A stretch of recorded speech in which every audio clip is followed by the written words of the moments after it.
आज हमने सोचा रूटीन से थोड़ा ब्रेक लेते हैं और फैमिली के साथ एक छोटे से पिकनिक पर आ गए। ये हम आए थे ससोई डैम जो जामनगर गुजरात में है। और मेरे साथ थी सारन्या, मेरी मम्मा, मेरे पापा, मेरा भाई कौस्तुभ और मेरा हस्बैंड अनूप और हमारी क्यूट सी लैब्राडोर मार्गी। और जैसे ही हम वहां पहुंचे, पहले तो गर्मी ने ही हमारा वेलकम कर लिया। इतनी ज्यादा हीट थी, बिल्कुल डेजर्ट जैसा फील हो रहा था। और यहाँ ना कोई शॉप्स या कोई भी फैसिलिटीज है ही नहीं, तो जो भी चाहिए होता है सब घर से ही लेके आना पड़ता है। तो हम इसीलिए ना अपना सारा लंच पैक करके हम लेके आए थे। और सच बोलूं तो उस गर्मी में वो सिंपल घर का खाना ही बेस्ट लगा। जैसे जब गर्मी होती है ना तो हैवी खाने का मन ही नहीं करता, एकदम हल्का लाइक खिचड़ी या फिर ऐसा कुछ मन करता है। तो हमने वैसे ही कुछ वन पॉट रेसिपी बना के हम लेके आए थे। फिर कौस्तुभ और अनूप दोनों बाइक से आए थे और बाकी हम सब कार से। थोड़ा एडवेंचर और थोड़ा कंफर्ट। फिर जब हम पहुंचे तो डैम के पास ना थोड़ा सा ही पानी था, लेकिन सारण्य के लिए तो वो ही इनफ है। वो जहां पानी देखती है वहां खींच के लेके ही जाती है। तो वो बार बार हमें पानी की तरफ खींच रही थी।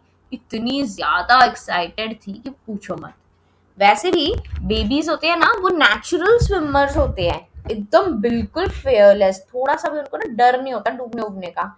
और मतलब पेरेंट्स जो होते हैं ना, पेरेंट्स होने के नाते हमें थोड़ा डर लगता है।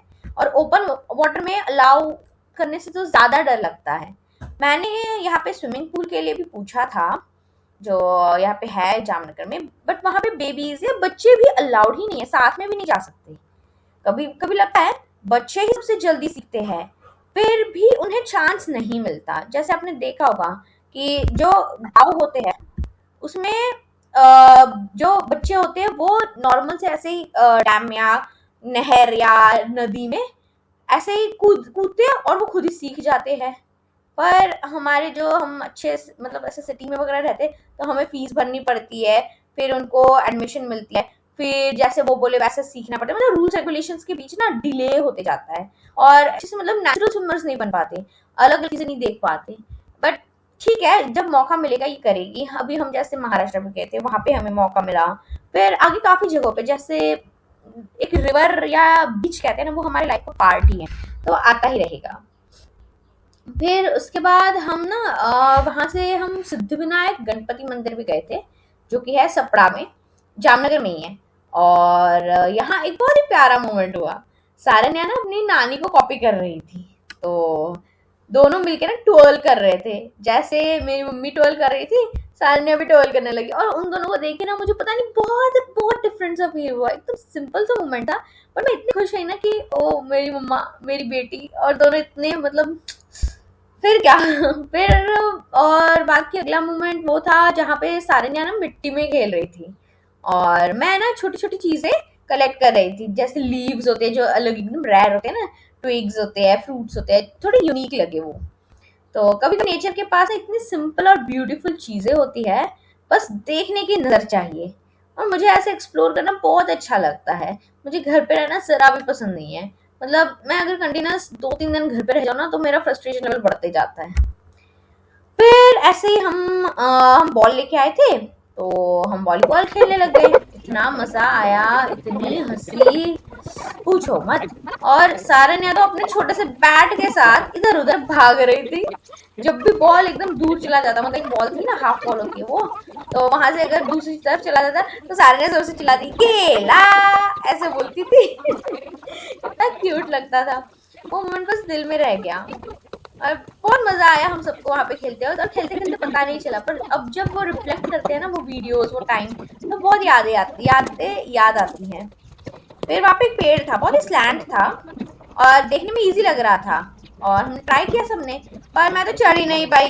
फिर कौस्तुभ ऊपर तक गया एकदम, और जब वो ऊपर तक गया ना तो मार्गी भौंक भौंक के उसको इतना बुला रही थी कि पूछो मत। बहुत बहुत मजेदार था, बहुत मजा आया था उस पे चढ़ने के लिए। वो मोमेंट्स भी बहुत अच्छे थे। और ये छोटी छोटी बातें तो मतलब उस वक्त नहीं अच्छी, इतनी इम्पोर्टेंट नहीं फील होती, पर अब बहुत याद आती है जब तुम दूर रहने लग जाते हो। फिर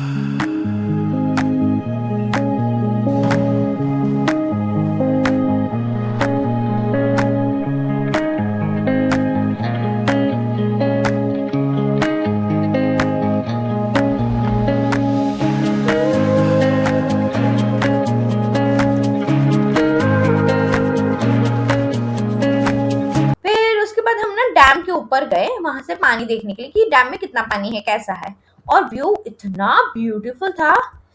वाओ, सारन्या बार बार बोल रही थी कि उसे पानी में जाना है, लेकिन ऑब्वियसली वो पॉसिबल नहीं था, बहुत डीप और डेंजरस था, रास्ता भी नहीं था कोई भी। तो लेकिन उधर से ना ओवरफ्लो हो गए इस साइड, जितना पानी आया था ना, जहाँ सेफ पानी था, वहां हमने उसे थोड़ा खेलने दिया, मतलब पैर वैर डुबाने दिए, पकड़ पकड़ के चलने दिया। बस यही था। ऐसे ही हमने अपना पूरा दिन एंजॉय किया। और कोई फैंसी प्लान नहीं था, मतलब हमें पसंद नहीं है कि ऐसे रेस्टोरेंट जाके खाना खाओ वगैरह इतना ज्यादा। कभी कभी ठीक है, बट ज्यादा हमें ऐसे लग्जरी नहीं पसंद। ऐसे नेचर के साथ सिर्फ फैमिली, छोटी छोटी खुशियाँ, और ज्यादा लोग नहीं, शोर नहीं। कभी कभी ये मोमेंट्स सबसे ज्यादा स्पेशल होते हैं।